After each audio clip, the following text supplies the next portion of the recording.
Hello and welcome to the Overly Animated Podcast, where we take animation seriously. We talk everything animation here, including BoJack Horseman, which we'll be getting into right now. I'm Dylan Hysen, and today I'm joined by Michelle Anderer.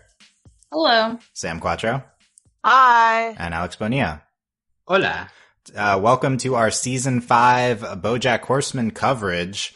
We're very excited to be getting into this new season of BoJack, which dropped yesterday on Netflix, and this is our Season 5 as a whole recap. We previously covered Season 4 last year on the Overly Animated Podcast. Find us at overlyanimated.com, on iTunes, overlyanimated.com/iTunes. You can also search for our BoJack specific feed, or we're also on YouTube if you want to subscribe there at youtube.com/overlyanimated. And we're going to be doing things a little bit differently this year, so maybe don't skip the intro this time so you can understand what's happening. Do people usually skip the intro? I'm under the impression that they do because it's the same thing. But it's only a minute. This isn't Netflix where there's just a skip intro button. Should we have a skip That's intro true. button for the podcast? But no, yeah. So, we're talking about the season. We've already binged the season. And I'm encouraging, we'll have other people on the podcast as well, and I've encouraged them to binge the season. And we're going to be talking about the show from the perspective of having seen the entire season already. Last year, we watched and we podcasted as we watched and went through the episodes one by one or two by two.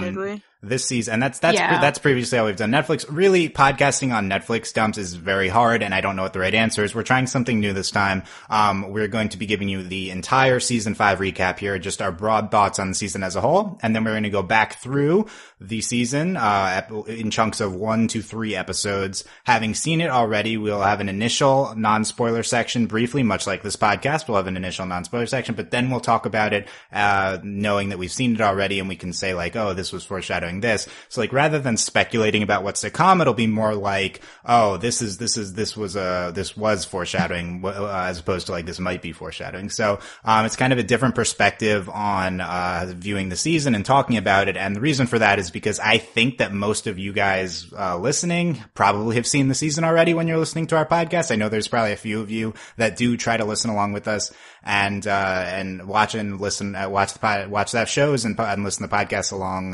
while you're watching. And I'm sorry that we won't be doing that again this year. Maybe we'll go back to that. I don't know. We're going to try this. So yeah, today's podcast, we've seen the entire season. If you have not seen it yet, we will start with the non-spoiler section very briefly. But then when I say spoilers are starting, make sure you've seen it and stop listening and go binge it, then come back and listen to this. Okay? Good, on the same page here. Sorry if that's confusing, but yeah, Netflix release is very difficult to podcast on, write recaps on. I know AV Club, dumped all their, individual episode recaps on, Friday. No one knows what to do with this stuff. So we're all still trying to figure out, even though Netflix has been around for a while. Okay. So getting into season 5 here, we're in non-spoiler territory, so we can just keep things brief and vague. But, as a whole, Michelle, what did you think of season 5 and your binge of season 5 of BoJack? Oh man, I've been thinking about this for I don't know, a day. Not that long. It came out yesterday. Not that long. It's pretty fresh. I think my objective takeaway from the season is that I like it more than season 4 for sure.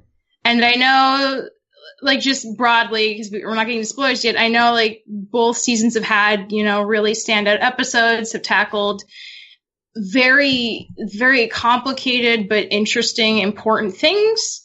But I think, I am more satisfied with the progression of character arcs in this season in particular, way more than maybe even the past 3 seasons. And for that reason, I have a not a fonder perspective, because this is a hard show to watch. But I feel better with this season and where it takes people and what the goal of this season seems to be versus last season. I feel like more progress in certain areas is being made in a way that I enjoy personally. So I like it. I think it's going in a good direction, and it makes me more excited for season 6 than I think I would be if it was super similar to, say, season 4 or season 3 even. Okay, very interesting. So Michelle, high on season 5 here. Nice. Sam, broadly, what did you think of season 5? I loved it. I think it's my favorite season of the show thus far. Whoa!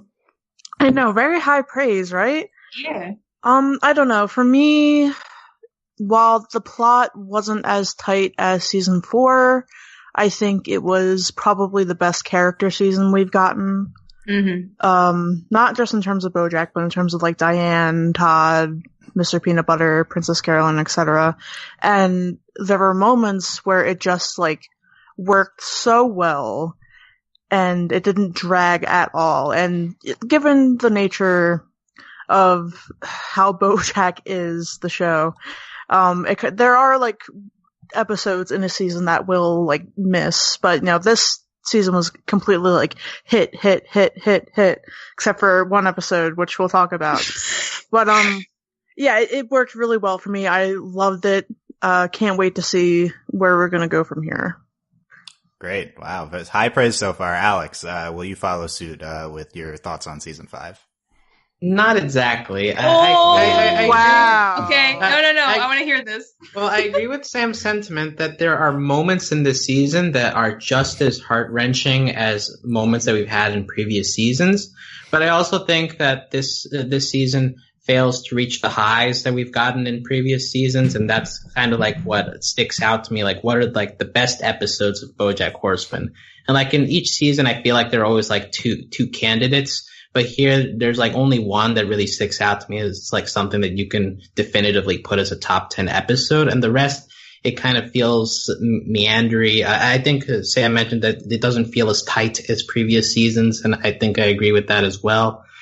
So BoJack Horseman is still a quality show. And like, even an average season for this show is must-watch television. But at the same time, like I think that seasons 3 and 4 were better than this season, and this season made me start to agree with what I think is a growing sentiment that we are kind of reaching the end of the show, and I think I'm happy with the path that we're taking of like this easing us into an eventual like series finale for all the characters based on what they did with the characters in this season in particular.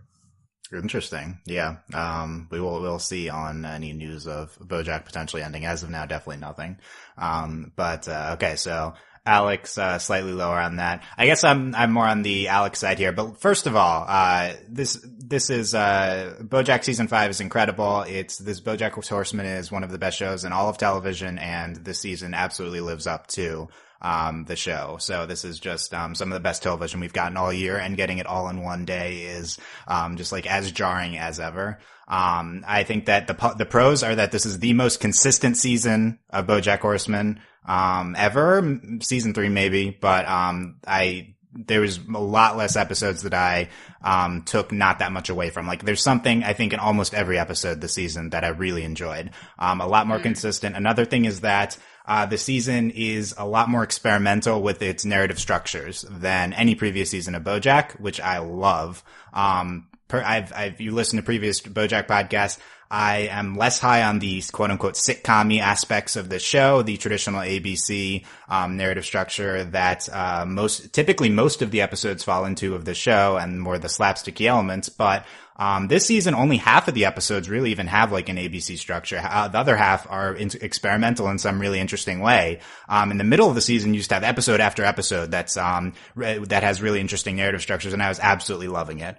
Like for those reasons, I love the season. But on the other hand, I think that I took less away from the overall, kind of themes, of the season. They didn't seem as strong to me. It didn't seem as necessarily powerful at the end. You could argue this season as the worst episode 11 of the show, which is a big deal. I think all those things, probably make it for me, the third best behind 3 and 4, but still, absolutely fantastic season of television and great season of BoJack. Okay, so, I know, we're holding back a little bit, so let's get into, go binge the season, come back when you've seen it, and let's get into spoiler thoughts for all of season 5, so episodes 1 to 12, spoilers, please get out now if you have not seen the entirety of the season. Okay. Get out now. Please, yes. Don't spoil yourself for this. Okay. So, anything anyone wanted to bring up that they didn't want to that they couldn't get into just a minute ago? Alex, you mentioned, how about this? Alex, you mentioned, only maybe one top 10 episode. That's I guess a strong statement. What is it? Episode 6? Is that the free churro episode? Yeah, because then yes, I connected very much with that episode. I think it's amazing that this show manages to have like just one person talking for the entire episode, and I managed to stay entranced with what he's saying the whole time. Like you can feel the emotions welling up throughout the episode to the climax. Like you were supposed to be there for me and like all that, but still sprinkling in like the classic dry comedy that Will Arnett and BoJack Horseman provide throughout the show. Like it never gets to the point where it's overbearing in its emotion, but like it hits its moments perfectly. And it's also just like a perfect culmination of the whole Beatrice plotline that we had been going through season 4, and like him finally having the opportunity to like say fuck you, but like not really doing it that directly, but more like just for like it's a self-reflection that maybe BoJack we don't see as much as we'd like from him, but in this moment it just feels so great to see him work through his emotions on screen, even if it is, and just like talking directly at us without anything distracting any of the goofy hijinks of other episodes. Like it's a focused episode and something that I was just impressed by during this watch. And comparing it to other episodes later in the season, that's what impresses me the most. It's focused. Whereas a lot of these other episodes feel like they have themes that are kind of muddled. They get distracted by the side stories. But so Free Churro is the episode that stands out to me. Nice. Michelle, how about just broadly, not even necessarily a specific episode, but what are some of the strongest episodes, characters, arcs for you that stand out looking back on season 5?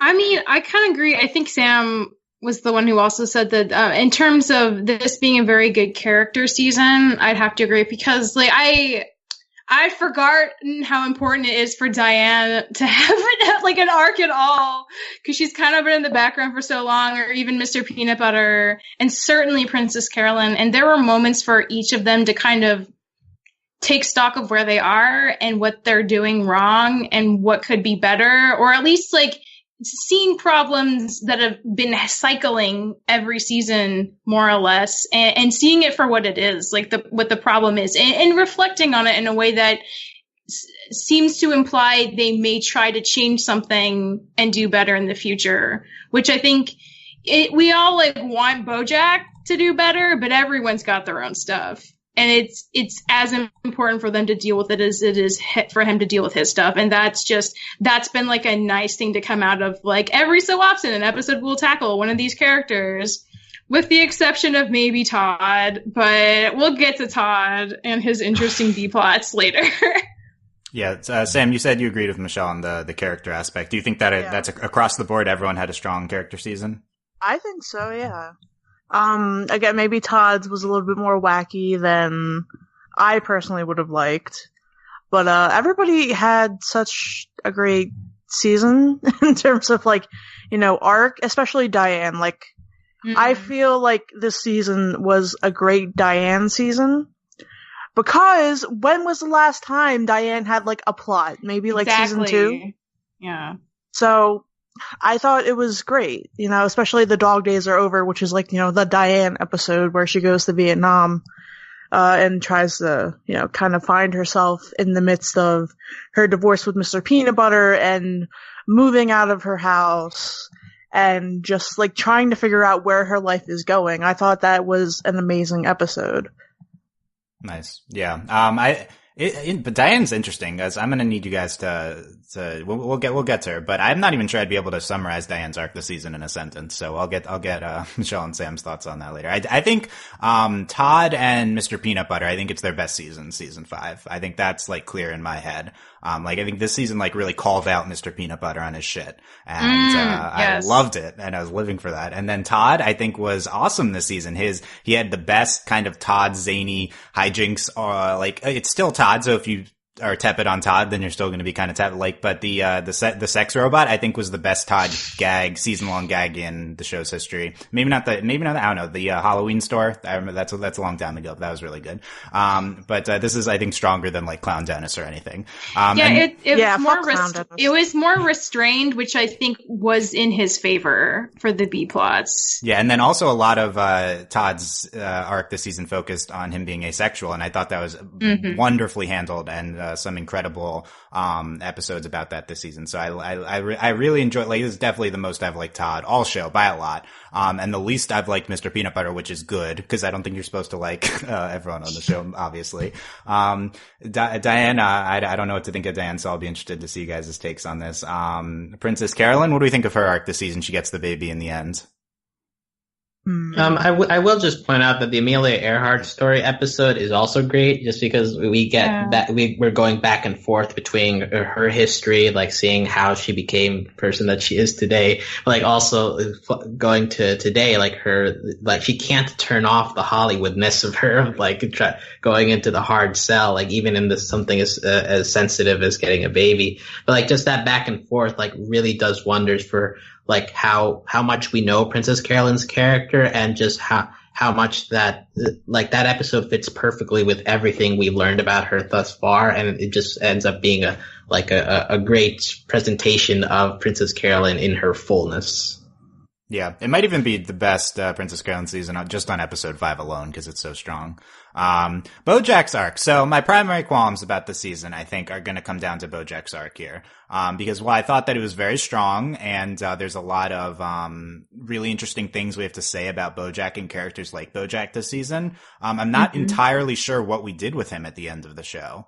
It seems a lot less deep, I guess, than previous things we've done with BoJack. And I think episode 11 in particular I want to hone in on here because, BoJack's like ultimate like terrible thing. Like what terrible thing is BoJack going to do this season? Like he's like strangles Gina, in a, overdose drug induced, state. And I think that's kind of it. Like he doesn't remember it. He goes into rehab at the end. I don't know, like, that seems a little conventional for me. I mean, I don't know if that sounds stupid, but you're not wrong, but I think that's why I like this season, because I think BoJack as a show has kind of, we've come to expect that something really dramatic and really terrible is going to happen, and we kind of wait for that each season to see what the new thing's going to be, right? The next big thing. And I think in a way, the more kind of monotony of how he's bad in a low-key way is nice this season, because it's more true to what actual people are like on a daily basis that get into these cycles of just doing really destructive things, even if they want to get better, and choosing not to get better or feeling like it's out of their control. Like, it is kind of boring in a way, but it's still very damaging and harmful. And I like that they kind of shook it up and let it be a little more monotonous, because otherwise it was going to get way too predictable. That's interesting. Yeah, I think boring's an interesting word here, because it felt pedestrian, felt a little for this character who's kind of so over the top at times. It felt a little boring for BoJack. Alex? Well, another thread that was in this season was that we're being reminded of BoJack's occurrences in New Mexico with Penny, right? Like, that's a thing that keeps coming up over and over again, down to the very end where he wants to come clean with it, and Diane like convinces him maybe not. You're not doing it for the right reason, theoretically. I think that's what that ending was.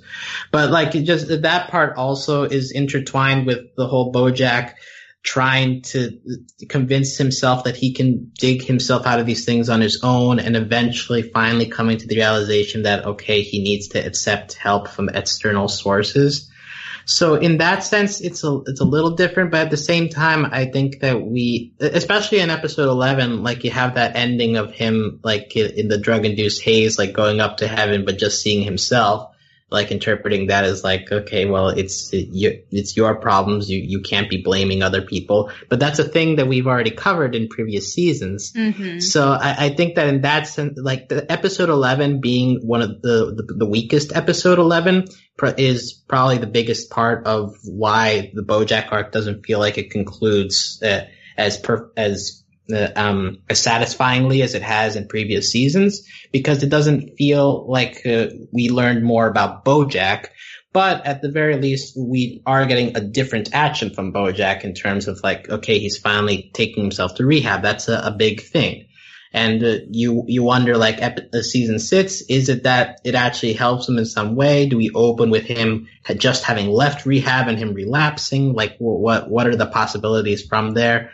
But yeah, so like, but BoJack, I think the issue is that in previous seasons we keep learning more about why he is the way he is, but this season it feels like we're finally taking a step toward like actually improving on him as opposed to just learning more about why he is the way he is. Exactly, like that kind of angle had to give at some point, because this is the 5th season now, and we've been thinking about we've learned so much more about his backstory and his coping mechanisms and how they fail. But unless you change that, it's gonna get old and it's not gonna be very engaging to watch. And it's like he was saying, it's gonna be like beating a dead horse. So something had to change for it to feel satisfying, and I'm really glad that this is the direction they chose for that reason. It's like, whether he succeeds or not, the fact that he's actively, for the first time in a long time, making a decision to do something that he believes will help, that, maybe it's conventional, but like for BoJack, this is like so leaps and bounds than where he was seasons ago. So to me, that feels really good to see him in that place right now, regardless of whatever happens in season 6. That's an interesting take, that this is maybe like a turning point for BoJack. Like, we've seen, why he's shitty, across the last 4 seasons, and the season's about, like him trying to turn the corner. That being said, he like strangles someone at the end of the second to last episode. No, that's messed up. Like maybe this is like his ultimate low point, like his ultimate breakdown. And then, like he decides to try to improve on himself at the end. Yeah, that's an interesting take. But I have to admit something. I don't know what the fuck the balloon means. I don't know what it means either. When Alex said it, I was like, whoa. Alex had an interpretation, which I thought was interesting. Yeah, it's a metaphor for his fame or whatever. His fame? Okay. And Alex said it's like him realizing the problem is himself. Yeah. That's a theme that we've seen in the show before. So like, that's the only thing I can really connect it to. Like, he's just staring at himself and there's nothing else around to distract him. So yeah, but was I not the only one that like wasn't, nearly completely sure what was happening with the balloon the entire time? No, I didn't know either. I had no idea. I just Yeah, I don't like that, because that's the climactic end of the episode. I don't know. I feel like there's a lot of time spent on something that was really there wasn't a big attempt to make it thematically clear what it was. And also the rest of episode 11, like, it's using the same trick that other episode 11s have done of like reality blurring, and like, so you can't really tell what's real and what's not. Like, other episodes have done that. But they've done it to like, they use the surrealism to like reflect other things deep in BoJack's psyche. Whereas here in this episode, it's only done to represent him being high, and like him not knowing like when he's doing something in his head and when he's doing something in real life. But he never does something so over the top that it actually reveals anything new about him. So then when it culminates in that ending, you're like, where did that come from? Because the other 20 minutes of the episode didn't really do much to prepare you for something like that. That's interesting. Sam, episode 11, what was your reaction to it? I liked it. Oh, how come? Tell us why. I don't know. It was very #relatable for me. I'd never choked anybody, by the way, just so we're all clear on that. I'd never done any physical violence towards another person. But in terms of having that paranoia where it kind of makes your life intersect in weird ways, like your work life and your personal life, and you're not sure like what's really going on, that was really something I saw, and I was like, #me. Because that's something I felt in the past. But yeah, I thought it was, like, for me, it was good. It worked because that was something I could relate to, and I could look at it and I could say, hey, I know what that feels like. I know, like, I can feel this more than I can feel, like, a drug binge or, like, a dementia thing. It was something that, was, while it was like played for comedic effect for most of the episode, and like, oh, we don't know what's going on. Is it Filbert? Is it BoJack? It was just something that was real, and something that, while in real life it kind of goes understated, and maybe, we're not all TV stars and we're not all acting for our jobs. But it was something that was just, a part of people's lives. And with the musical number at the end, it was kind of phoning it in a little bit, but I have to admit that kind of made me also feel like, whoa, hashtag me, because it was like, oh yeah, just sell your sadness for profit and then it'll be okay. Like, who hasn't felt that way in this day and age, really?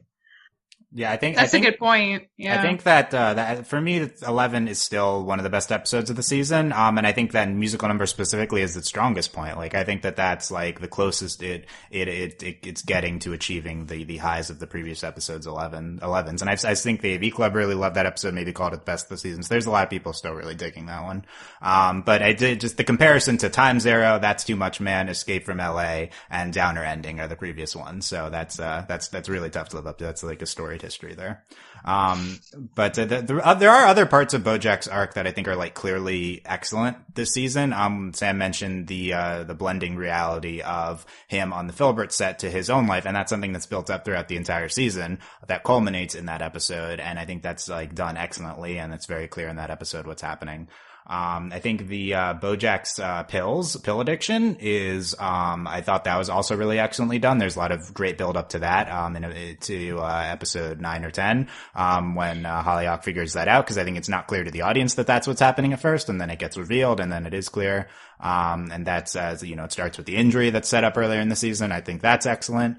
You have the thing of commenting on BoJack, like there's a lot of commentary on the character of BoJack, from him in the context of the main character of Filbert, and like this commentary of like, people are gonna try to emulate Filbert and, not see him as like you're supposed to not like him. And this is also commentary on BoJack in the show. It was very meta. Yeah. It was very meta. This season did feel like it was leaning on that a bit too much, more than other seasons at least. I think definitely tried to comment on it specifically here, yeah, where maybe hadn't in the past. I don't know, that aspect like has really got me thinking, because unfortunately I do relate to BoJack more often than not, but I'm not like, a cis white dude in the 18 to 49 age demographic. So I'm not sure if that message is for me, if it's for just them, it's for everybody. But it's something to chew on. It's like, a self-evaluation happening there. Yeah, definitely. And I think BoJack with Gina is another strong aspect of the season. There's just their relationship throughout and how it terribly culminates, and the fallout of that. I think all that's really excellently done. There's probably been more. I like Gina more than I have, because it seems like every season BoJack has like somebody who's his main squeeze, and then it doesn't work out because he's a horrible person, and that just like keeps being a cycle. But like her more than anyone in that position has actually come out of this with a career. I mean, she did get strangled, which is not good.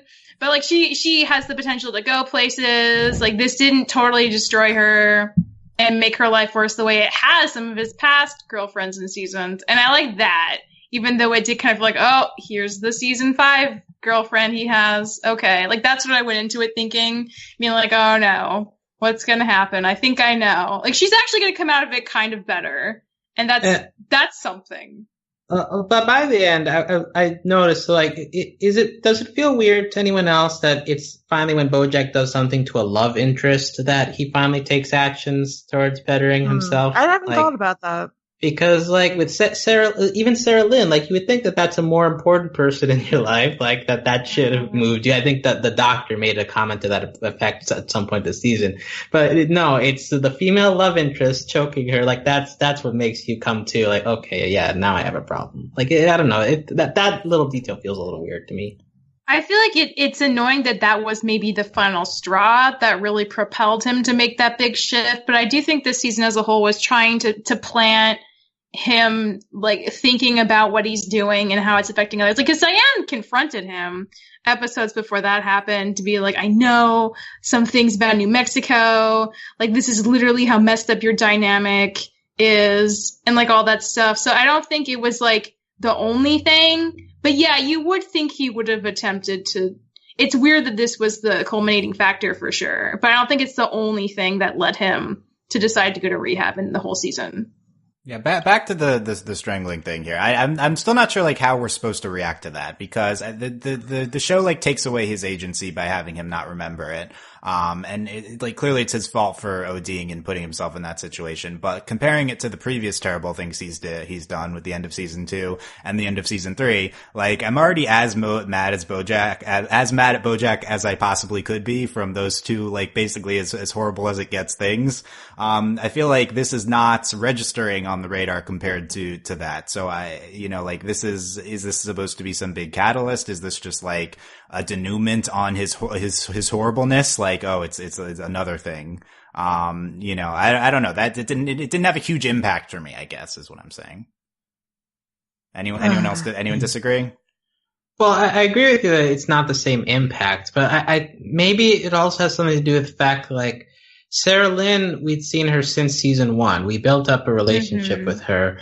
Charlotte and Penny, like they've been mentioned. Well, Charlotte in particular, she'd been mentioned on and off since season 1, but like Gina is a totally new character. I wonder if that has something to do with it. And also, as you mentioned, like the drug thing, it throws another wrench into it, because like with Sarah Lynn, like he's in his right mind when he's like, hey, let's do drugs together. Like, it wasn't like he had the addictions, but like he wasn't actually high at the time where he's like, Sarah Lynn, let's do this together. And same thing with Penny. Like, he's totally in his, he has control of himself when he's making those decisions. Whereas here, it's kind of like, it's the culmination of a lot of self-destructive behaviors, but he'd gotten so far in that when the final action took place, he had lost control. So maybe it's that part of it in a way, like you've left yourself get so far off the track that you're throwing your life to things that you don't even have control over anymore. You can't make the bad decisions on your own because you're letting the drugs do it for you. I don't know.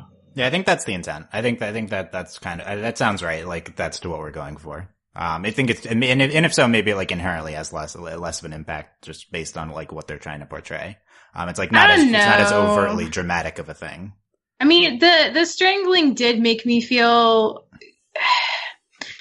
more uncomfortable than I had with a lot of the behavior since probably Sarah Lynn. And I think that's just because like my perspective is like not everyone's going to react the same way under the influence of drugs, right? Like people are gonna. I think to me the thing that was scary is that like BoJack was even capable of being the kind of person who would strangle somebody when he's high, and not everyone would do that. Not everyone would feel like they could do that, and that's like a thing that exists. It's like kind of how I feel about like when people get drunk and do dumb things. Not everyone equally feels confident that they can do the same dumb thing when they're drunk, and that highlights more aspects of their personality than it does, just saying like, oh well, I wasn't in control. Like you still make certain decisions, and that I think that's the thing that makes me nervous about it. It's like, well, BoJack's the kind of person who could do this. That's an extra layer that's super scary, and that's there forever now. And okay, like I still want to go to rehab, but like, wow, I like him even less, and I didn't know how that could happen, but now it has, and I'm a little more afraid of him. Yeah, I guess it is. I guess it is surprising, even for someone like me who just despises BoJack as like a person. Still a great character, but just unforgivable actions in the past. I guess it is still surprising that he's like capable of direct violence like that. Because that's not an aspect we've seen of him before. I mean, a lot of it's more been accidental, or like, oh, the sex with the underage girl almost happened, but it didn't. But like it's a very different kind of danger, but also kind of visceral in its own way too. So it's just like the more of these different kind of things we see, the more it's just like, man, BoJack, it's so hard to like understand you on a certain level, but then be really like repulsed by what you are at the same time, which is probably the point. But yeah, I don't want to let him off the hook for just like, oh, he's doing drugs. So like, yeah, of course he tried to strangle someone. Like, I doubt I'd do that if I was under drugs. Yeah.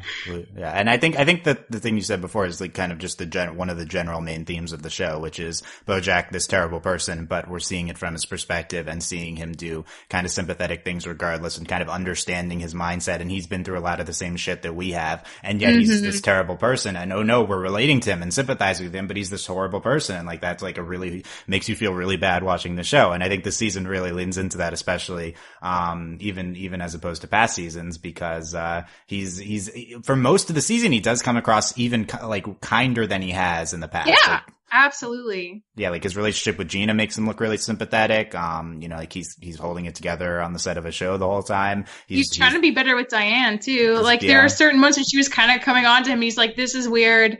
I'm not going to pursue this. I'm just going to like take some air," basically, which I did think was very good for him to distinguish that boundary for once. Him in episode 6 with the that incredible eulogy, and then yet he is like just not too many episodes later, ODs and literally almost kills someone by strangling them. Like it's this crazy contrast that we get this character, very indicative of BoJack's arc, I think, throughout the entire series. Let's talk more about specific episodes that we love here. Alex mentioned episode 6. Michelle, do you agree with that as one that sticks out to you? Oh, episode 6 was very hard.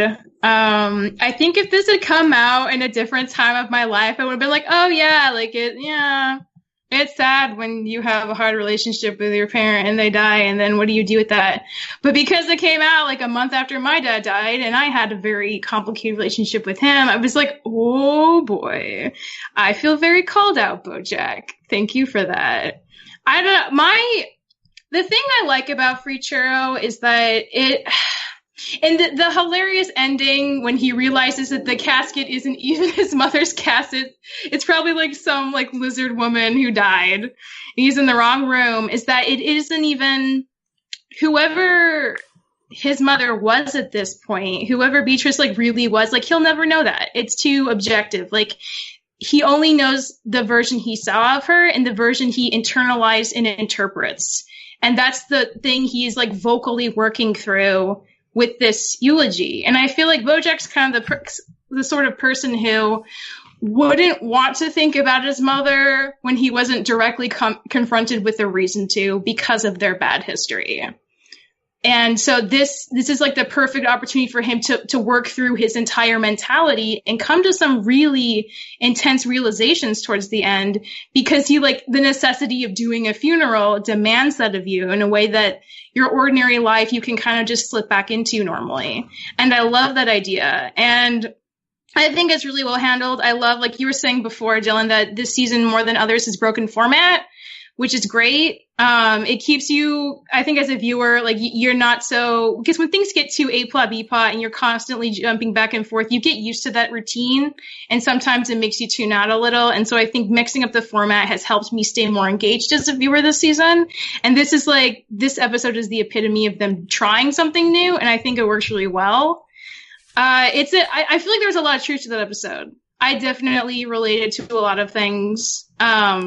And I think there's so many aspects that people can kind of like, oh yeah, like my old parent died in an ICU and like maybe they really like had a nasty time of it, or like, wow, we had all these unresolved issues that will never be resolved.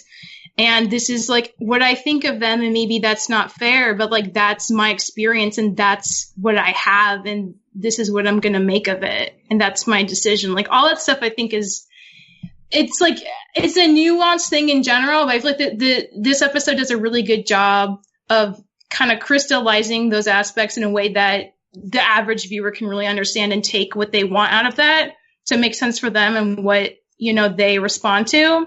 So I think it's a really good episode. This will like be one of those I go back to every once in a while and just be like, wow, this was like a really good idea. And they pulled it off really well.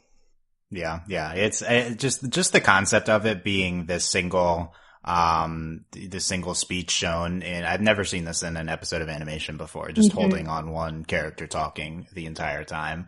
And the fact that it's just engaging throughout, maybe even more engaging than a lot of other episodes, that jump from plot to plot, I think is just a testament to how well it's written and performed. And definitely is like the episode that stands out to me looking back. That's probably the best, but I'll need to rewatch the whole season too, to dig into it more. At the very least, I love the experimental structure of it, and I think it's like really impactful. And it really does, like, there are even in just one long form speech, there are like emotional twists in the end there, especially with the ICU thing that really resonates throughout the entire thing. So I think it's just really phenomenal. Probably one of the best episodes of the year. Plus, there's so many like actually funny parts, which is like kind of horrifying in a way because it's a funeral. But like he makes a lot of really funny jokes, and I was like legitimately laughing multiple times through it. That's a great part. Yeah. Like the reason this is a good episode, it's basically a BoJack stand-up set. Exactly. It's like he's doing comedy on stage, but it's Ted Mom. Yeah, the ending is interesting. I lean towards not liking the ending with the Yeah, it kind of sucked. Not because I think it's like, I think if it was portrayed more poignantly, like there's something to be said about him giving the speech and it wasn't even his mom in the coffin, rather than like, this is a joke. I don't know. I feel like the execution on it maybe landed too in the jokey side. Well, I loved it being a punchline. Like throughout the sets, like he keeps saying like, my mom would have loved it that I couldn't even get this right, or like my mom loved it when I screwed up. So like the cherry on top is him screwing up the even location of the funeral. So like the hard cut to them going that, and then the organ music outro is like, at least to me, is like a bang bang, like great way to end the episode. Like it just that's it. Nice. Yeah. I think that's a good point. Yeah. It's a good point. Yeah. I think to me it's more of an emotional punchline rather than like a comedic punchline. I don't know. But we'll see. We'll dig into it more when we get to the specific episode podcast. But I want to talk about the finale, which has already been divisive on our Discord. So I think we'll have some, so we'll get into it more with the specific podcast. But, yay or nay quickly. Yay across the board. Yay or nay on the finale, Alex? Yay. If you had to boil it down, okay, yay, question mark. Michelle?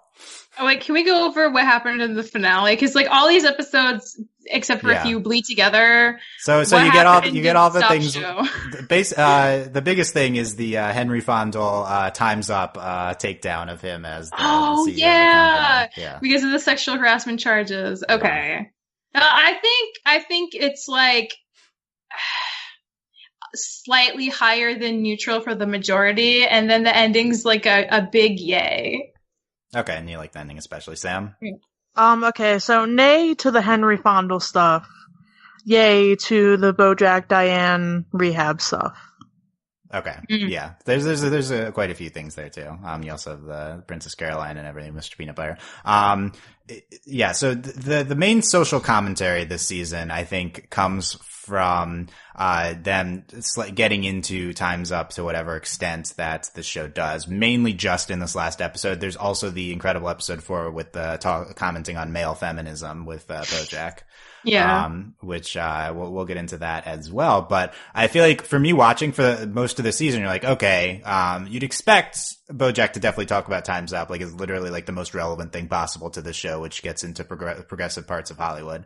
Like it's probably in a comment to this. So you're watching the season, like, oh, this happened. Like the season was written before most of this happened, probably, or something like that. You're like, okay, they just didn't have time to get into it. And then episode 12, I was like, oh my god, like this is I can't believe this stupid sex robot thing we've been setting up for a long time. Like, is there commentary on Time's Up? Like, and what time is it right now? Like, did we plan that the entire time? Like, that this would all culminate here? To me, that was really unexpected, despite the fact that it seems maybe obvious. But I don't know. That was like a big twist for me, was that Henry Fondle is their Time's Up CEO commentary.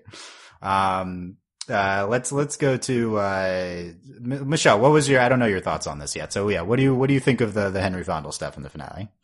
I honestly thought it was like kind of hilarious because Henry Fondle is just like being a sex robot. He didn't ask to, be the head of a company. And I like that, like, he was saying way more sexual innuendos. And she's like, oh, you mean like this by that? Oh yeah, that is like a good thing. And then like the most random, like, battery getting low, she's like, oh, no. Like, that's the thing she took away as being not okay. I kind of wish he wasn't like, I kind of wish they were holding a real person accountable, but I think that's also, like, kind of the point is, like, because it's not just, like, the Harvey Weinstein scandal that it's covering, it's also covering, like, the media side of trying to appear more progressive in the wake of these allegations and then utterly failing to do so because they're not being genuine. And I'm like, oh, like, okay, we'll have a female writer in the room, but like, she better not say too much and like, this will just fix everything, right? Like, now everyone will get off our backs because we solved the problem. I like that it tackled it from a couple directions and not just, like, the sexual scandal thing. Yeah. I mean, yeah, Henry Fonda had to, he had his moment in the sun. It's good that Todd put him down.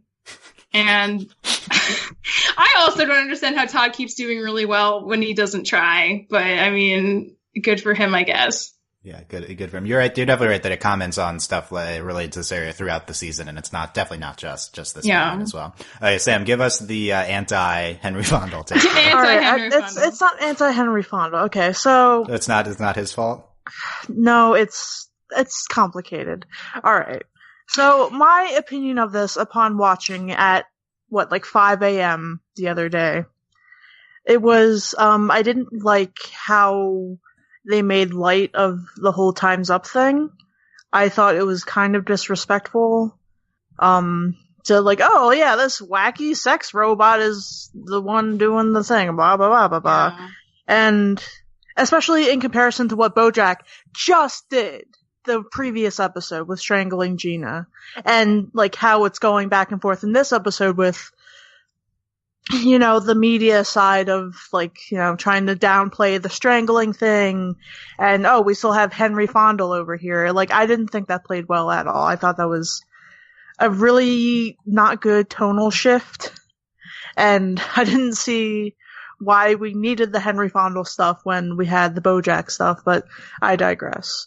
I will say that in talking to Dylan and stuff on our Discord about it, I do see, it was kind of a good satire, on rewatch, but it just left a bad taste in my mouth. It wasn't I don't know.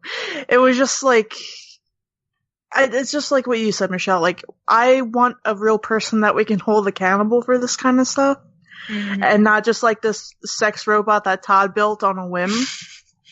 Yeah, I will agree that the thing that made me the most annoyed by that ending scene with them is that it gives the impression that the woman who came into his office was jumping to conclusions for no reason. Yeah. And stirred up trouble when there was none to be had. And that's the exact opposite of the problem in Hollywood right now. So I don't really see why we had to even try to talk about it from that perspective. But yeah, there are definitely stronger aspects of them trying to handle this, that. I've already forgotten the nasty guy early in the season whose career was ruined, and then he came back, and then he said awful things about his daughter, and his career was ruined again for real.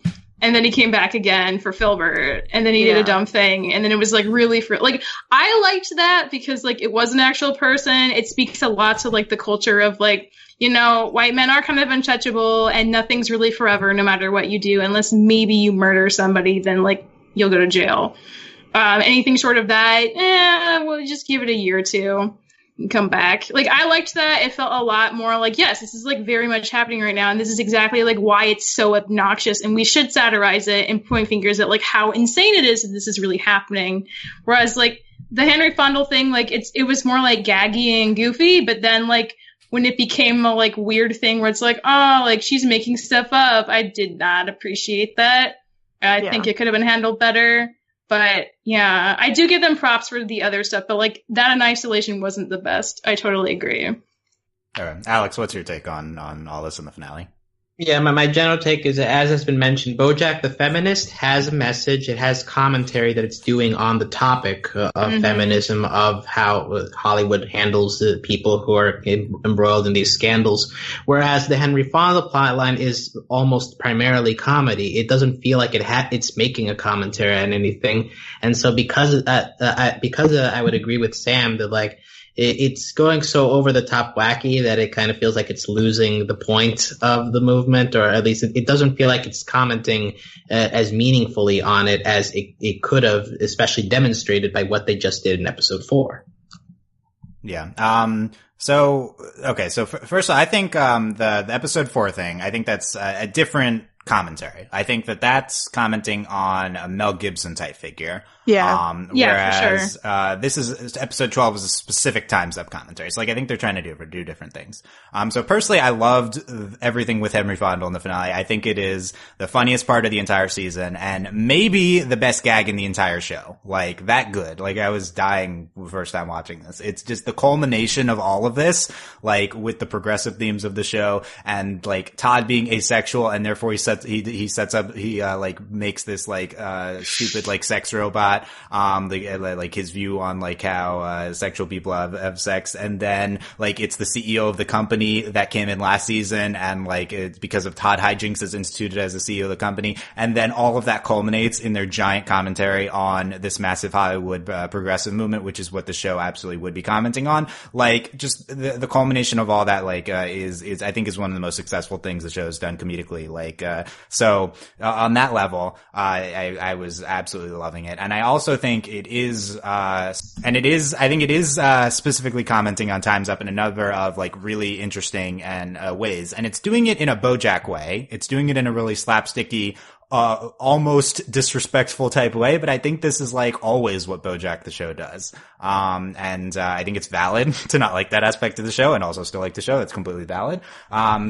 But we mentioned the specific scene with, the women going in and like, it's very funny that she's like, the bot says, sexual harassment things all the time, but the one thing that she, is picking up on is when its battery gets low. Like, I think that's a successful gag, but like, I think it's not, obviously I think the point isn't that, she was like, she's like, seeing things that aren't there. The point is that it's like, obviously this sexual harassment robot the entire time and they've done nothing about it. And it's like, and okay, let me not say it. The point is, the intended point by the episode is the intended. Thanks for mansplaining. Right, that's not what I'm trying to do. I will say this. I think you're right in that, like the setup and the concept is absolutely amazing, and I've been having plenty of fun with Henry Fonda throughout the show. I think like, regardless of how they intended that weird dynamic, like I think it just stumbled.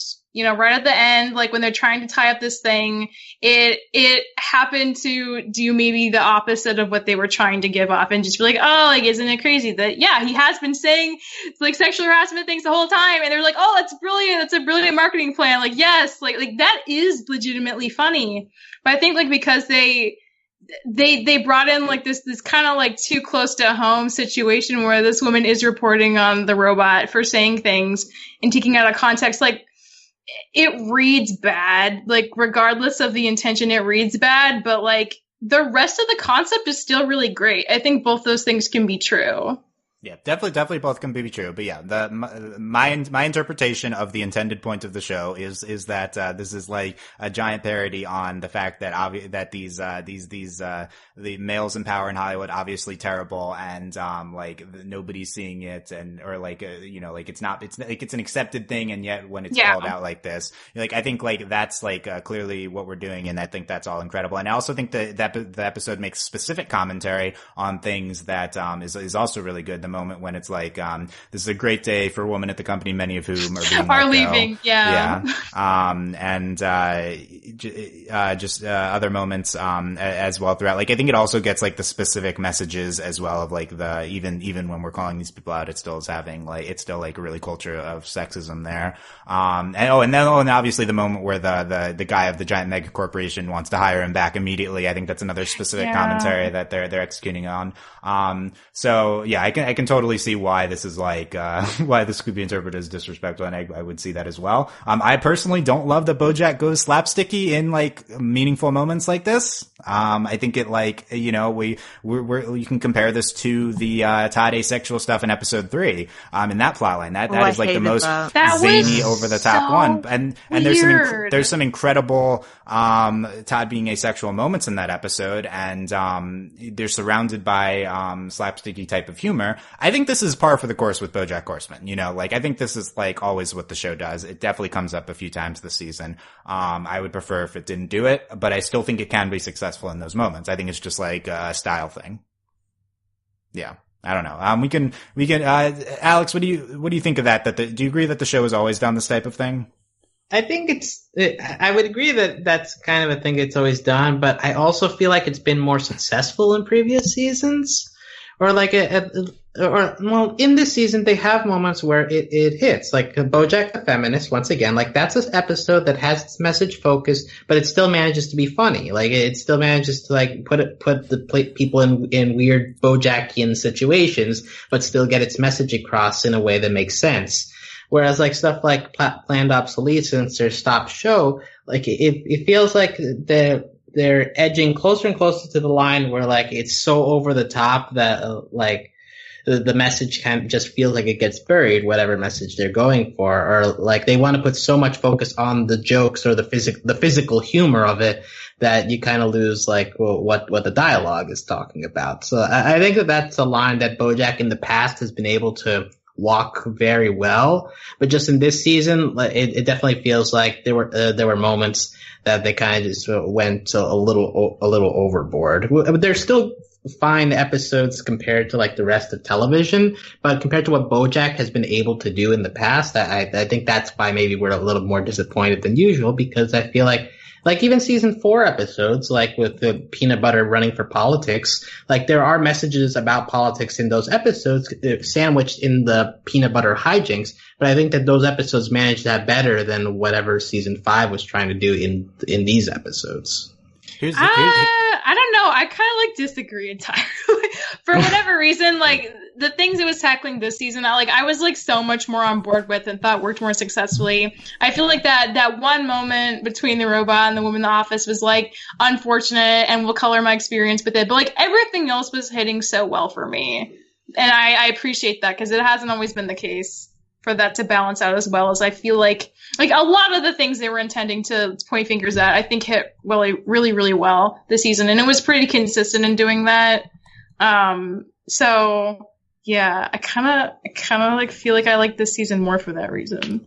I think if you're looking for over the top commentary, like the most over the top and really successful, I feel like Brat Brat Pew Pew is the show's best attempt at that. Oh, that was so good. Like it's kind of a similar thing where it's like going crazy and maybe you could interpret it as belittling it, but I don't think that episode does it all. It's another Joanna Kahlo written episode, much like the finale of the season. Right, but that episode has the benefit of like at the end, like it ties in the lady at the abortion office explaining like, hey, like I relate to this because A and B. So like there's still like something that grounds it, or like at least it helps you explain that in the universe, while to us it looks absurd, like to the people in the universe, that they interpret it in a different way. So like that helps the matter for sure. Whereas in this, it kind of like it's aimed solely at us without really feeling like in the show people are getting anything out of it. Yeah, could see that. I think in general, like the messaging better there than here. Comparing to BoJack the Feminist, I just think BoJack the Feminist is a lot less funny than the show stopped, like the finale. So like I think that's the big difference. Like I agree the messaging is clearer and they're doing a lot more specific satire in that episode. I just think it doesn't achieve the highs of where the gag goes in the Stop Show. And I feel like that's the danger of doing this more subdued commentary. You know, like how do you go the most successful comedic elements of BoJack oftentimes are these crazy over the top things that only this show that is capable of. How do you do that while also maintaining the running progressive commentary that the show is capable of in the previous few seasons, and intersecting those, I think has been a challenge at times, is what we're getting at, is for this show. There are also different kinds of humor. I mean, BoJack the Feminist it's funny, but it's not ha-ha funny the way 12 with the robot is ha-ha funny. And I think those are different kinds of humor with different appeals also. Yeah, I agree with that. I think it's different. Yeah, but and that episode also has very funny moments. I took a lot of like really funny lines from me specifically in that episode too. Yeah. Okay. How about where we end all the characters briefly, since we're on the finale? Princess Caroline having new porcupine baby. Untitled Princess Carolyn Project. That's such a great name. I like that one. Is that our attempt to just not have to deal with naming the baby until next season? Yeah. I think so. Yeah. You have Mr. Peanut Butter proposes to Pickles. We haven't mentioned yet. Bad move, bro. That is not going to work out well. I mentioned before that this season calls out Mr. Peanut Butter and his shit. 2 specific episodes. This one, the finale, where he's supposed to tell her that he cheated on her twice, and yet he proposes for her. Just the most douchebag move like ever. And like to me, this is what Mr. Peanut Butter has always been, and he hides behind this facade of friendliness. And then also Mr. Peanut Butter's booze. Booze, in episode 8, with just seeing how all his past girlfriends always the same, him not being mature, and Diane calling him out on that, and like him always dating women in his 20s, like just really opening the curtain on what goes on behind this character. And I say that, and I think it's great. Like, I think that it's a lot more successful for him than things we've done in the past. Like, I'll take this Mr. Peanut Butter this season way over him running for governor last season. Like, anything. Yes, I could care less about him as governor, but this, and I didn't even like.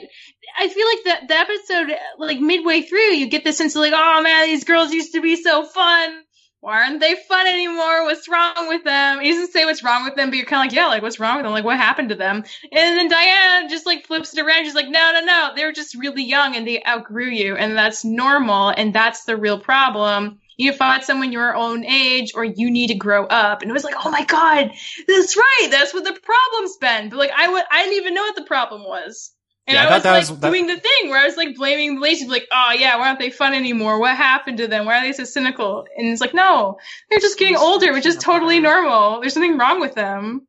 Yeah, I thought that was one of the most successful moments of the season. That that turnaround there, that was fabulous. 8 is one of my favorite episodes of the season. I love how high concept it is, intersecting between these 4 time periods for this one Halloween party. I also think it's one of the most immersive mythology moments, episodes of the entire show. It, like, really tries to tie together the show's entire backstory into one episode. Like, everything we know in the past about every character is like is tied together here.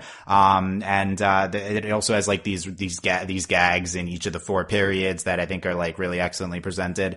Like, whether it takes all that and executes it upon it successfully, I think is like up for debate. At least it's like doing something really interesting to me. And that at the very least means it's one of my favorites of the season. I need to rewatch a few times to understand how it all comes together. Yeah, let me just provide the counter. Mr. Peanut Butter's Booze is my least favorite episode of the season. Ooh, I just don't care about Mr. Peanut Butter. I don't think that the framing device adds much to it. Like, it's funny to see them wear different costumes and go back and forth. But, and so, like, I guess that keeps your eyes focused on what's happening in front of you on the screen. But just Mr. Peanut Butter as a character, like, he's always been the comedic guy. So, like, this season we're trying to add some emotional depth to him. But at least to me, it's like, okay, he's shitty, fine. But like, let me get back to the people who I know have been shitty for a while and are like I'm more invested in. I'm not invested in Mr. Peanut Butter being shitty. And so like this entire episode being focused on him and focused on his girlfriends, it makes sense for his arc throughout the season, and it concludes more or less, or at least like it goes through the season, like, understand, like, okay, Mr. Peanut Butter, you're giving him depth, good. But I don't think that this season did enough for me to, like, care about him as a character. As opposed to, like, I'm fine, I like him when he just, like, pops up, like, hey, BoJack, what's going on? Like, I like him as a comedic side character, but I don't like episodes that focus on him, really, unless they're going for a message overall, like season 4 did, like, including him into politics. That was at least something that was interesting, but, like, him as a person, I don't see much there. Mr. Peanut Butter Booze is the most successful Mr. Peanut Butter episode. How about that? What's the competition? Say that, Alex, we can say that because, like, you're right that Mr. Peanut Butter is kind of a nothing character. He's been one note for so long, and to me, that's why I appreciated episode 8, because, like, we finally get to know his damage, not in the like, oh, I hope he gets better way, but just be like, there it is. That's why he sucks. It's that reason. Like, finally, we have confirmation. But I feel like season 4, going through the Peanut Butter Diane divorce, it kind of goes through the same thing, right? Like, them just being on different levels of emotional immaturity. This season goes deeper into it. I agree. Like, it's digging further into like Mr. Peanut Butter's, like, just not being able to adapt with the people that he's with. But it's just at the same time, like, I don't know. There's just something about these episodes, and Planned Obsolescence, which I also think is not a great episode. But, like, those episodes don't do enough for me to, like, be interested in Mr. Peanut Butter realizing that he's the way he is. Like, an old dog can't learn new tricks. Like, that's kind of that's kind of his entire character. Like, even from season 1, and here I don't like season 1 to season 5. It's the same thing. All we're doing is just giving more focus to it, but I don't think we're adding anything to his character really. I think that's kind of okay though. Like, I don't really care if we add anything more to, like, I don't care if Mr. Peanut Butter fixes himself. I'm just glad that he's more aware of what he's literally doing. Yeah, I feel, yes, he's the same person. I don't think we've ever called him out on it before though. Like, that's why I'm so mad with the stuff that's, like, I think it's always been like, oh, haha, Mr. Peanut Butter before. Like, yeah, he's kind of portrayed unsympathetically with Diane last season, but we've never, like, really exposed him to this extent. Exactly. And I'd say for the season 4, it was much more, I feel like our perspective was much more with, like, the struggles Diane was going through in the marriage and, like, her realizing that they needed to break up because Mr. Peanut Butter didn't really want to break up. Like, he's still in love with her. And so it was never really kind of about him. It was about her in that season. And this is the first time, like, again, like, I agree, Alex, like, this didn't give us much. And I don't feel like I need much because, like, it's Mr. Peanut Butter. Like, at the end of the day, like, it's whatever. But I'm glad that he's aware of what he's doing. And we have, like, definitive proof of, like, oh, this is a really dumb thing you keep doing. And no wonder your relationships don't work out. And it's up to you to fix that. I don't care if you do, but, like, at least now you know. And maybe you'll lose some sleep over it. Maybe. We'll see. Sam, what do you think of that episode? I mean, okay, I'm in between.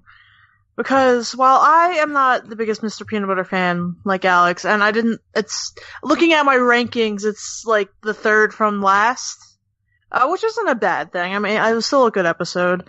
I'm not a Mr. Peanut Butter fan. I do think that episode was good and it really pointed out something that is a problem with that character and with a lot of people in real life. You think that your partner has become boring or that, this, that, and the other, when in reality you just haven't grown up. Like, so, like, and like BoJack has the same problem. If I recall correctly, season 1 or 2 or whatever, somebody points out, BoJack, you keep dating like 20-year-olds. Like, why is that? And that's like, when Wanda comes in, etc. But I guess since Mr. Peanut Butter is a good guy, TM, and like, he is seen as, this fun-loving, well-adjusted dude, it's less of a problem with him, I guess, like, from other characters looking in, but Diane has the perspective of being like, hey, I was with you for like 10 years, and you're kind of immature. Yeah, I think that's why it's like, that's why it's successful here is because Mr. Peanut Butter presented as this nice guy, whereas everyone knows BoJack shitty. Like this is more of a revelation here. Anyway, yeah, so more on that, in that podcast, I guess. But, other things in the finale, Diane drives off, Diane gets the send-off here. Yeah, that confused me. I was like, did she, like, send him to, like, a different place? Is this, like, a sneaky revenge? I kept waiting for something bad to happen. But no, she just has a sunset car right away. Yeah. Sam, how would you characterize Diane's arc throughout this entire season? I'm a little bit confused by it. Okay. So, it's hard because it's like, well... So I would say the season with Diane, unfortunately, it's more or less characterized by her relationship with BoJack and that friendship. But you'll take your feminism where you get it, I guess. So Diane's whole thing is trying to come to terms with her life as it is. It's like she was asleep the last couple weeks. Well, she wasn't asleep. But, like, the metaphor of, like, her being asleep and kind of just, like, snapping awake leading up to going to Vietnam. And, like, just figuring out, BoJack is a piece of shit. And he has done terrible things. And I need to, like, call him out on it. Or else, that doesn't bode well for anybody in this relationship if I don't. Because I seem complicit, and I seem like I'm accepting his shittiness when I'm not. And with Mr. Peanut Butter, it's like, well, you're my ex-husband, and you make me feel terrible, but I still have to see you because we live in the same city, and you're still my friend, TM. But I don't really want that, and I don't want to be held accountable for your bad actions in your new relationship. So I think it's more or less Diane having independence for herself, that ending. She's driving off on her own without Mr. Peanut Butter or without BoJack. And she's ready to take care of her shit, and she's ready to live her life and not be tied down by either one of these men in her life. Okay, I like that. That's really good. Yeah, Michelle, what do you think of that, and how did you interpret the ending of that with Diane? I was a little more unsure, but I think Sam's super right that, I mean, Diane, especially this season, it has had a lot to do with, like, her being like, wow, like, I didn't know that this person that is kind of my best friend has been doing awful things, and, like, what does that say about him, and what does that say about, like, our trust, and what does that say about, like, our whole dynamic? And I do think that Diane, I think this season has given her a lot more clarity over, you know, what she needs to do next in her life. Like, not in any certain terms, like, it's all pretty vague, but I think, like, you know, she divorced herself from a marriage that was doomed to fail. She got herself out of a project that she recognized was gonna stand for things she didn't believe in and hurt things that she cared about. And in its messages, she has her own place, as awful as it is. Like, she likes it and it's hers. And those are all really big steps. And I do think, like, Sam's super right that, like, she doesn't have to worry about BoJack right now or Mr. Peanut Butter. Like, they've got their own stuff going on and now she can do her. And that's, like, that really needs to happen. Because Diane can't be okay until she figures herself out first and foremost. Nice. True. Yeah, Michelle, Sam mentioned loving episode 2. What did you think of that one? Going to Vietnam. I wasn't that crazy about it. There was nothing wrong with it. It was just like, it's a downer to be in a place you're like, wow, my life's really not working out. I'm going to make a big change. And you hope, and, like, you can do this, like, a million times in your life. And you hope that a big change will fix things, and it'll be a new you, and then you get to the place, and, like, it really doesn't, and it wasn't what you thought, and that's a sobering experience. But I think that also kind of helped her in a way. She was like, okay, like, this, I'm here, everyone's mistaking me as a local, but I'm from LA, and I don't really belong here. This isn't, like, a culture that I really know a lot about, because my dad never talked to me about it. So when she comes back, she's just kind of, not a lot to the eye has changed, but I feel like it also helps, like, kind of kickstart the rest of her season arc that is, like, more subtle, but it's definitely there, and just in terms of her low-key trying to figure herself out. And I feel like that's kind of more or less Princess Caroline's arc for the season 2. Interesting. Yeah. I really like the concept of episode 2. I don't know specifically, it didn't specifically appeal to me too much in how they executed on it. And also just Alison Brie voicing Diane just really ruins the episode for me. Yeah. I don't think doing, interviews, fixes this. It's, you know, it's season 5. It definitely doesn't fix it. I would say, while, like, I can't speak on that. I'm not Vietnamese. I'm not an Asian American. I can't say that experience is my own. While that experience isn't my own, there is still, like, a relatable aspect to it, despite all of the problematic parts. Like what Michelle was saying, how, you know, you're hoping that a big change will, like, you know, change your life for the better, or, you know, you'll go somewhere and you'll find yourself. It doesn't happen that smoothly. Nice. Alex, episode 2 thoughts briefly? I think it hinges a lot more on the feeling of going somewhere hoping to reconnect, and the idea of finding yourself is something that in Hollywood is thrown around so often, but in real life, like, finding yourself, like, isn't really a thing that you do in the span of 2 hours in a movie. Like, it's something, like, it happens over the course of, like, occurrences through your life, through, like, maybe even years. So, like, trying to find, like, some moment to spark it just is a thing that you're just going to be chasing no matter what. So, like, that Diane, like, at the end, it's like you survive and you learn. Like, you just got to keep going. That's a message that in BoJack Horseman has been uttered many times, but I feel like it's one of the first times that it goes towards Diane being the one to deliver that message. It was like, just gotta keep going and just live your life, but like without trying to like seek some kind of cure-all to whatever issue you're going through at the moment. So in that sense, I think that the Dog Days Are Over, like it has an interesting message for sure. The episode itself, I think it's a very good episode, probably in the top half of the show. But yeah, I guess just because we don't have that many Diane specific episodes, so it's interesting to get a full episode from her perspective as opposed to BoJack's. Yeah, definitely. Let's do quick hits through the episodes we haven't mentioned yet. Probably the most prominent one, episode 7 in sub, where we get this. Oh, it's great. I love it. The story between the therapist minor character that we get and her wife, and they like retell the two sides of the story through them as different sorts of animals / things. Bobo, the angsty zebra. That episode is also key to the Diane arc because it's another part of like you have to put boundaries in your life. You can't keep letting yourself get sucked into BoJack, and you can't keep letting BoJack suck himself into your life. Like you have to take actions.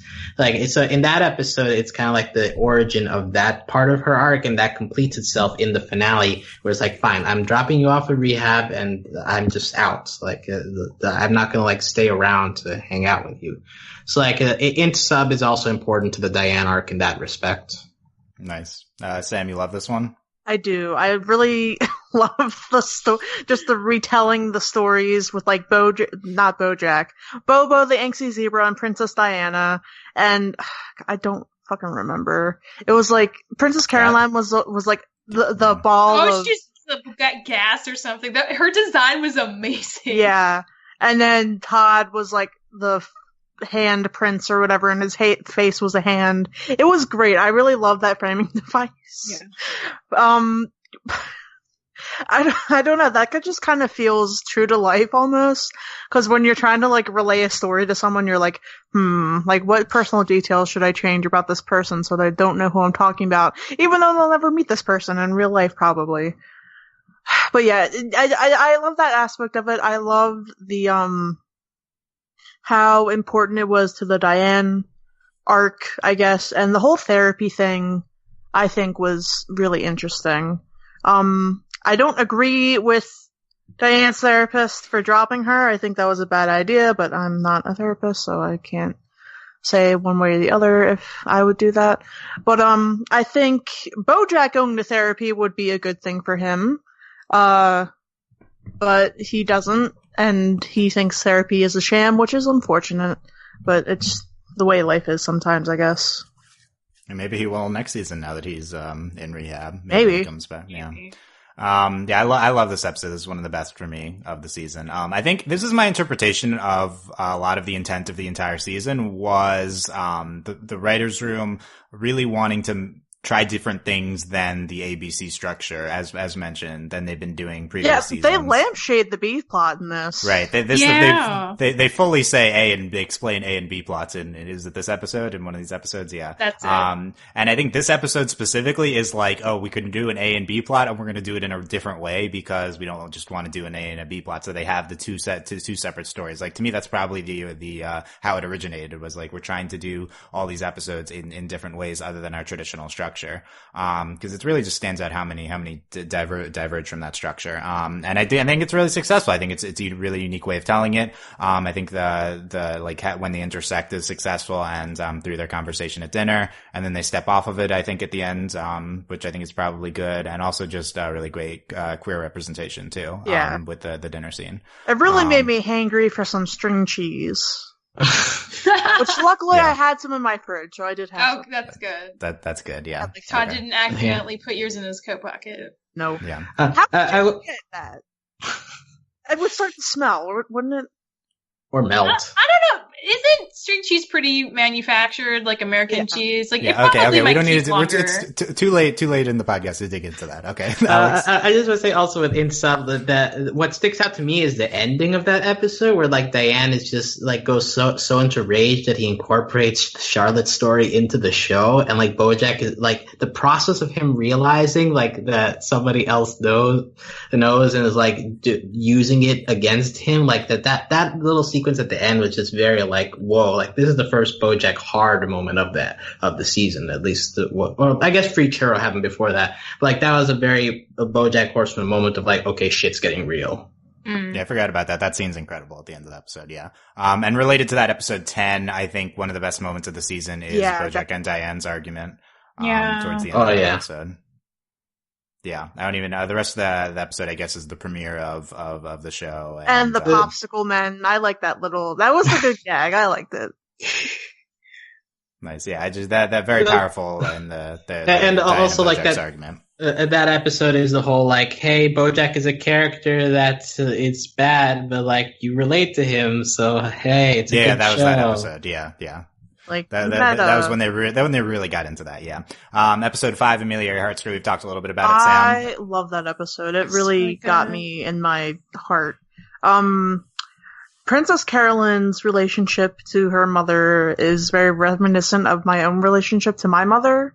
Mm-hmm. And so, like, where Free Churro didn't, like, work as well for me in that aspect, because that's not, like, BoJack and his mom isn't something I could really relate to, but Princess Carolyn and her mom, that was, like, really true, and, like, you know, being the youngest and being, like, the last to leave home, and, like, you know, your mom is basically begging you to stay, and it just sucks, because you have to live your own life, and, yeah, that aspect of it really got me, and honestly, it's my favorite episode the whole season. Nice. Yeah. I really liked it too. Especially just like, I don't know. It makes me wonder a lot about why Princess Carolyn wants a child. And there's that moment later on when I forget who it is. Like maybe it's her assistant or that like other woman who works at the adoption agency who just says, who's like, why do you want a kid? Are you sure it's not just because you like have this understanding that it's expected of you to be like a whole person, but you've been doing fine. You should just like embrace the life you clearly already enjoy. Because like in that episode, like in the flashback, it's like her mother's so happy she's pregnant, and she's like initially devastated. Where I was like, no, it's gonna be great. You're gonna move to the big house. You're gonna like have all these opportunities. You're gonna have like a different life. It's gonna be amazing, and I'll help you. I'll be here to support you. And then she has the miscarriage, and then like she does go off and have her own life, and her mom like, you know, is really torn up about it when she's seeing her off. But Princess Carolyn makes that decision to go, which has led to so many things in her life. And it's just like, I don't know, it's interesting. I really wonder how she feels about a baby and what that's going to be like in the next season. Because clearly, like, I don't know. I don't know if she wants a kid because she just really wants a kid, or if it's because she thinks she wants, like, I don't know. And I think that's interesting that I don't know. You don't know? But 12 dug into that a little bit with the adoption person, maybe calling her out on not everyone needs a kid. By the way, I love the long lost twins in the finale. That was hilarious. I think it's a great parody of a frequent narrative. I hate both of them. That's why it's great. They're both. I know. It's a fun gag, but I just hate both. They're both too stupid to figure it out. So haha. It is fun, fantastic. Episode 9, Hollyhock. Yay. Hollyhock. She is wonderful. She's great. And this is the moment where we realize BoJack's, getting addicted to the medication he's on. And, the great moments with Hollyhock throughout. The other thing that stood out to me from this episode was the mouse, cop with, him not being a cop when he's going to excuse me, he's Officer Fuzzy Meow Meow. Meow Meow Fuzzy. He's a cat. Yeah, Meow Meow, Fuzzy, fuzzy face. Cat, you're right, sorry. He haven't seen him in a while. That was my second favorite gag of the season, was the whole, he's not a cop gag in that episode. I thought that was great. Thoughts on Hollyhock here? I love her. She's wonderful. I'm a little worried that the more she gets exposed to BoJack, the more that'll add unnecessary complications to her life, and I'm glad she went back to college and away from all that drama. Yeah, I'd like to see Hollyhock. I'd like to see more of Hollyhock, but not with BoJack. Exactly. So can we just get a way to have her? Yeah, Hollyhock and Wesleyan. Let's see more of that. Just have her as a main character, like separate plots from spin-off show. Yeah. In the first episode, also, there's that moment where BoJack just calls Hollyhock in the middle of the night and is like, "I miss you," and like, that's also kind of cute. Yeah, that's in episode 1. Yeah, speaking of episode 1, I guess maybe our most conventional episode of the season. Yeah. But we get this like full frontal nudity thing with BoJack, setting up for the feminist commentary throughout. Blah blah blah. I love the line where the director guy's like, "But make sure you're fully erect so we still respect you while you're unscrewing the light bulb." And it's like, this is very interesting. Okay.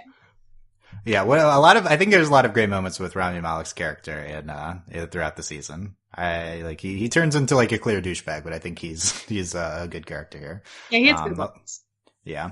Also episode 1 had this great moment of, Todd talking about, aromantic and asexual and like the difference and where he identifies. And, it's of course done in a typical BoJack zany way, but I thought like presenting that clearly and talking about that I think was fantastic by the show.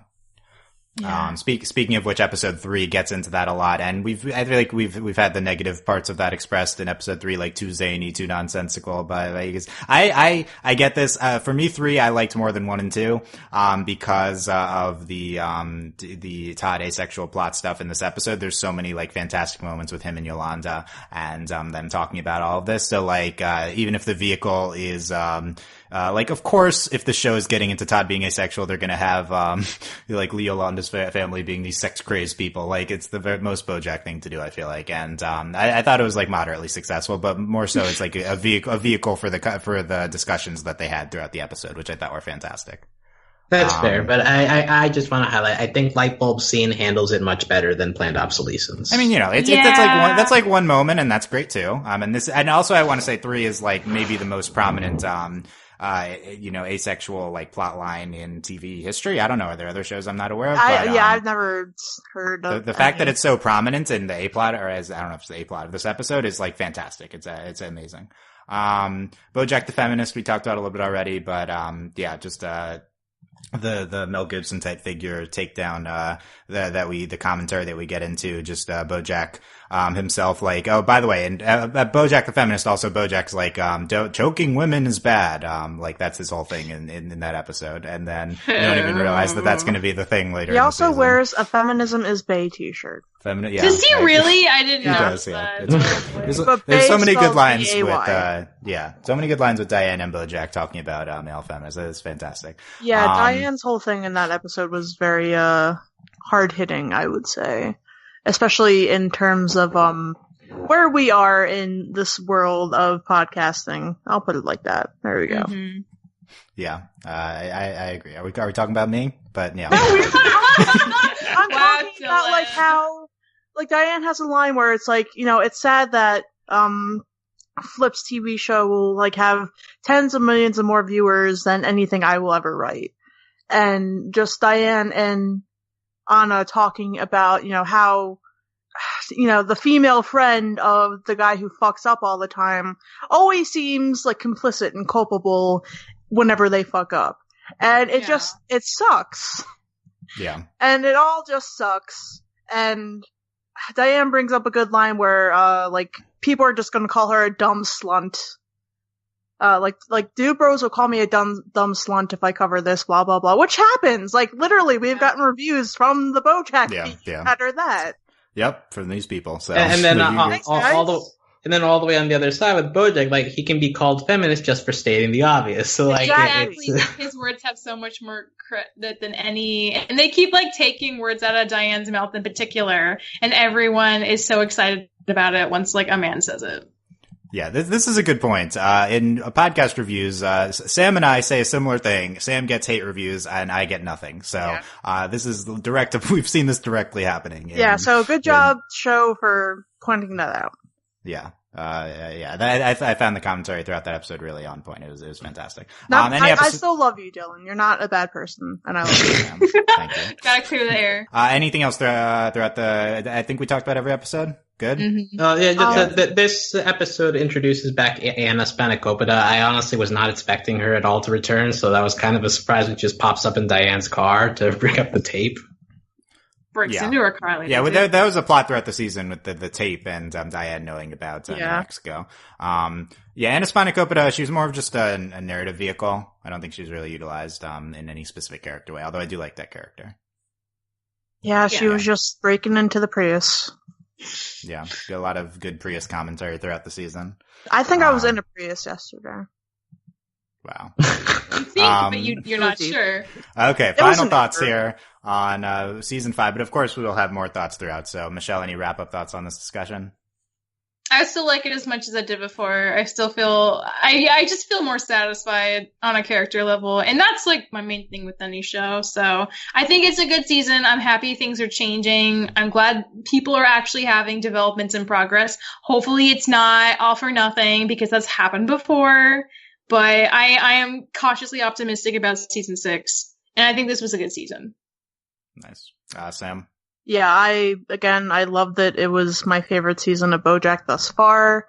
It really made me feel all the feelings in the human spectrum of emotion, which, for better or for worse, was good.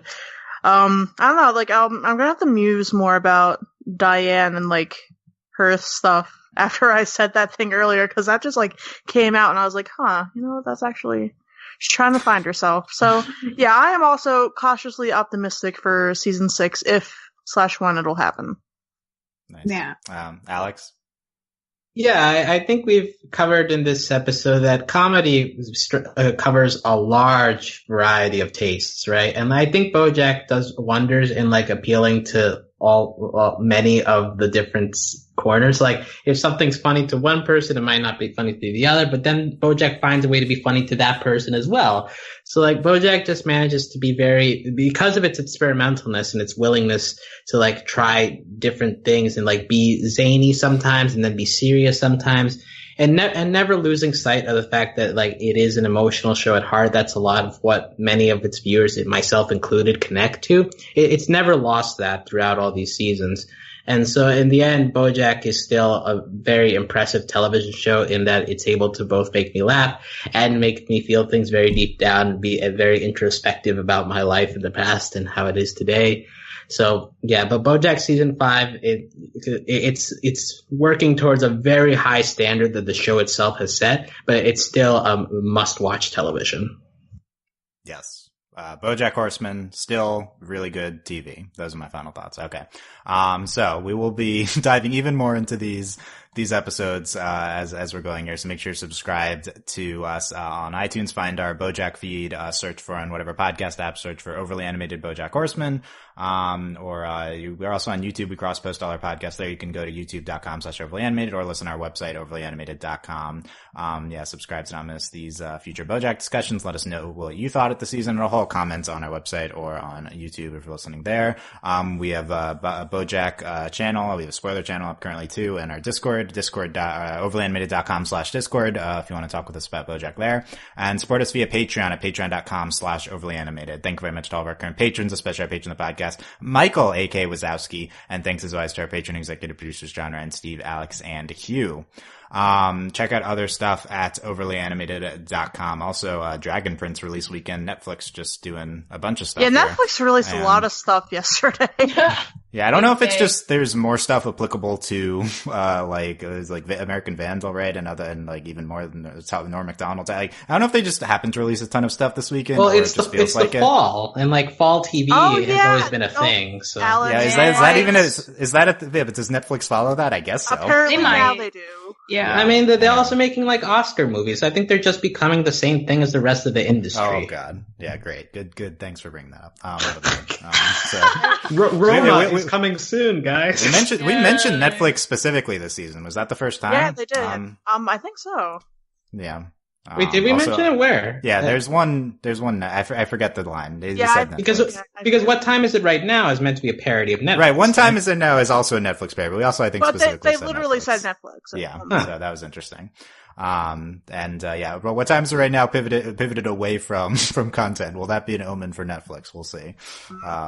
Yeah, so they went back to just telling time. So I also like at the end we go to the parking ticket website or God forbid TNT. Like also just really criticizing traditional TV as well. Okay, anyway, yeah, overlyanimated.com for all of our stuff, including Dragon Prince coverage as well, also on Netflix this weekend. Yep, that's it. Thanks for listening, guys, and we will see you next time. Bye. Bye. Adios. Bye.